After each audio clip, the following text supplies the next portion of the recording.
Well guys, another day, another DeFi exploit.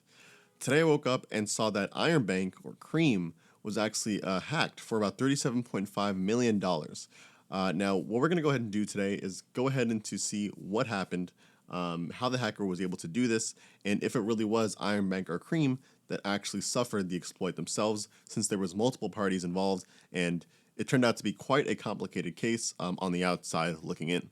So let's go ahead and take a look. So this is all going to start with Alpha Homora V2, which essentially is a leveraged yield farming and leveraged liquidity providing platform on Alpha, which is pretty much like a lab for DeFi. But I'm going to go ahead and read their article that they post about the actual hack, and then I'll input my thoughts as we go through. Dear Alpha community, our partners and DeFi users, as we have shared earlier, we have closed the loophole that made the exploit possible. We'd like to take this opportunity to thank everyone who has helped us, be it on the technical front and the non-technical front. Mind you, this is a couple of hours, by the way, after the exploit happened. We sincerely appreciate it. We are investigating with the relevant parties and will investigate with the authorities to trace the attacker. Now we would like to share a post-mortem on the recent Alpha Homora V2 exploit and pretty much explain what happened, who is affected, what's next, and a walkthrough of the technical analysis of what happened. We're going to get into everything besides the technical analysis, since I don't think me shouting out a bunch of different coins is really going to help.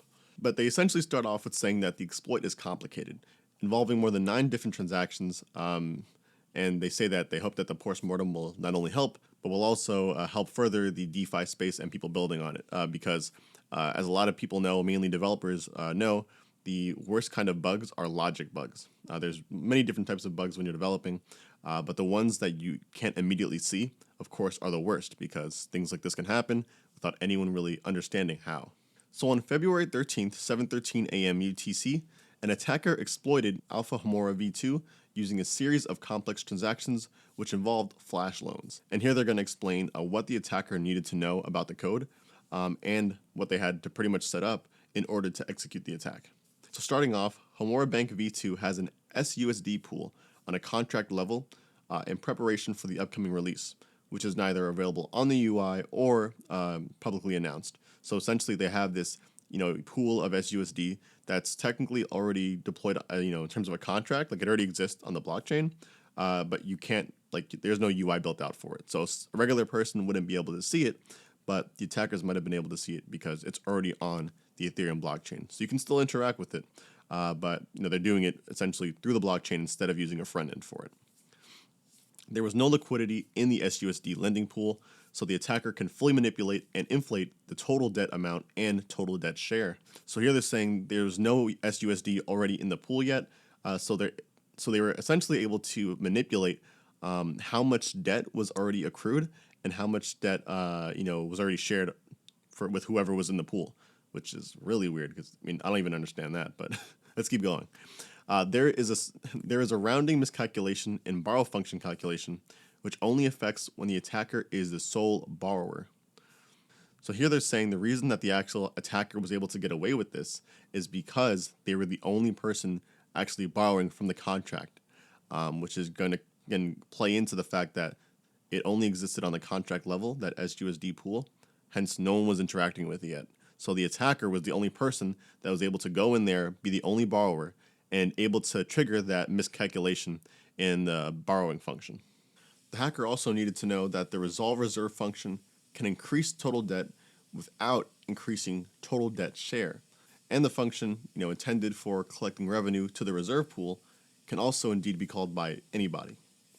And lastly, they needed to know that Homora Bank V2 accepts any spell as long as the invariant checks out that the collateral is greater than the amount borrowed.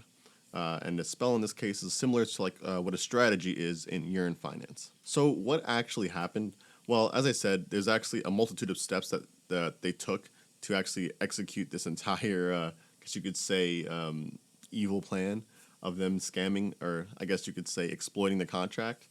But it was multiple flash loans, liquidity providing, borrowing, all that stuff.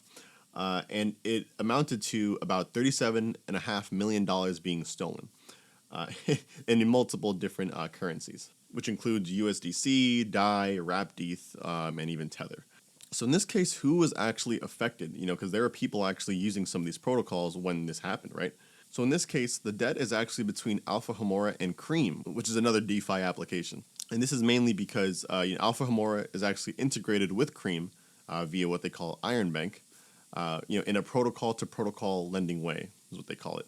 Thus, the debt is between the two protocols and not the users. And it's funny because this is actually one of the few things about Ethereum and DeFi and even blockchain, well, mainly Ethereum, I would say, that makes it so interesting and so innovative that you can make separate contracts, you can make separate protocols, and even after the fact connect the two and make them work in tandem with each other.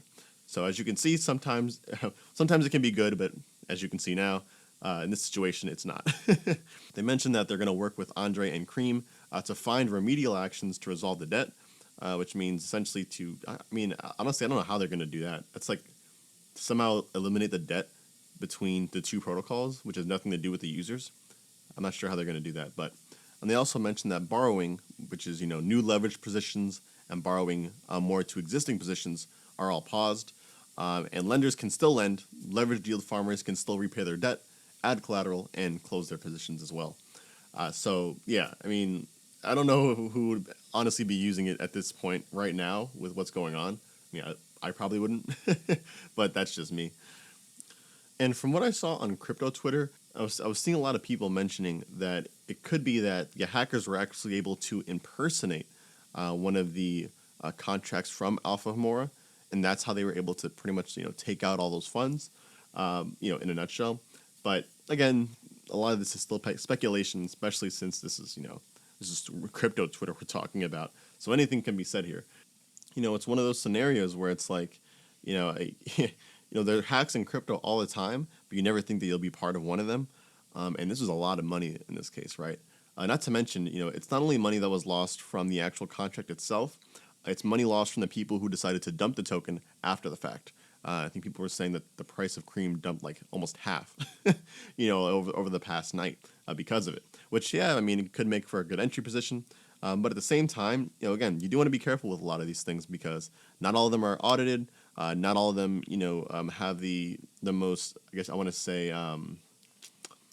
not all of them have the most righteous people behind them. But one thing I did want to mention, this is kind of why I'm talking about this today, is I came across a Twitter page called DeFi Safety, where they essentially go ahead and rank these different DeFi and liquidity protocols on their website.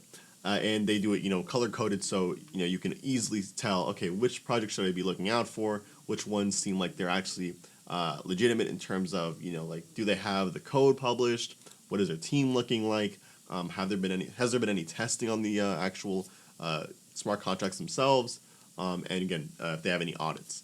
So I think, using things like DeFi Safety and just, understanding that not all this stuff is 100% bulletproof, it's really what you're going to need going forward because everyone's making a lot of money right now. If you have any crypto at this point, I think this past week, you've probably been chilling quite a bit. So, but at the same time, it's, having all this money come and obviously stay is great. But, a lot of us are using DeFi now. So it's becoming more and more common that we're seeing a lot of these attacks and whatnot happen. So be careful with the contracts that you get into. At the end of the day, it's money. So, you wouldn't just throw $1,000 on the ground and let people take it, right? So at the same time, before you get into some of these contracts, maybe you want to look at something like this, DeFiSafety.com or whatever else, maybe even ask around to see what crypto Twitter's talking about to make sure that it's legitimate. Because obviously I don't think anyone was expecting something like this to happen. But at the same time, and no one is, right? It's just crazy. And mind you, this isn't the only exploit that have recently happened. This is just one of the few that I wanted to bring up, mind you, because it was a lot of money, and it did seem quite complicated. And that's one thing I almost wanted to bring up here as like a last point, is just the fact that as we keep on going on, there are more and more complicated protocols coming out. Obviously Yearn being like one of the most, being one of the most famous ones, with their strategies and their vaults. But as more complicated stuff comes out, and obviously better opportunities come in the DeFi space, each step you add, each layer you add on to a complication for a smart contract exposes it to like a various amount of different attack vectors that can happen within it. So that's one thing, again, that you just want to keep in mind. Sometimes the most complicated smart contract isn't the best. See you guys in the next one. Peace.